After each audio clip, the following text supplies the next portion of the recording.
திருப்பூரில் ரங்கராஜ் பாண்டே, மணிகண்டன், பழனி, எழிலரசி, கபிலா, விசாலாட்சி, ஹேமவர்த்தினி, நாராயண கோவிந்தன் பங்கேற்கும் சாணக்கியாவின் சில் பட்டிமன்றம் ஆகஸ்ட் 8 சனி மாலை 6 மணிக்கு. இடம் காயத்ரி மஹால், காங்கேயம் ரோடு, திருப்பூர். அனைவரும் வருக. அனுமதி இலவசம். சென்னையில் பள்ளி படிப்பை பாதியில் நிறுத்தும் மாணவர்களின் எண்ணிக்கையை குறைக்கவும், பள்ளியிலிருந்து விலகிய குழந்தைகளை மீண்டும் வகுப்பறைக்கு கொண்டு வரவும் பெருநகர சென்னை மாநகராட்சி பல்வேறு அதிரடி திட்டங்கள் வகுத்துள்ளது. அதன்படி மறுகுடியமர்வு குடியிருப்பு பகுதிகளில் உள்ள பள்ளிகளில் உளவியல் ஆலோசகர்கள் நியமிக்கப்பட உள்ளனர். மேலும் ஏழை மற்றும் பாதிக்கப்படக்கூடிய குழந்தைகளை கண்டறிய சமூக பொருளாதார கணக்கெடுப்புகள் நடத்தப்படும்.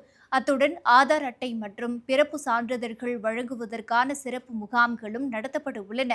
மாநகராட்சி ஆணையர் தலைமையில் நடைபெற்ற ஆய்வுக் கூட்டத்தில் இந்த முக்கிய முடிவுகள் எடுக்கப்பட்டுள்ளன.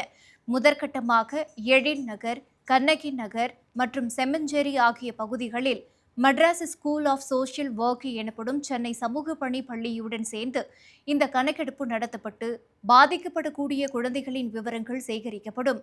பெற்றோரை இழந்த மற்றும் பள்ளி படிப்பை கைவிடும் அபாயத்தில் உள்ள குழந்தைகளுக்கு இதில் முன்னுரிமை அளிக்கப்படும் என்று அதிகாரிகள் தெரிவித்துள்ளனர்.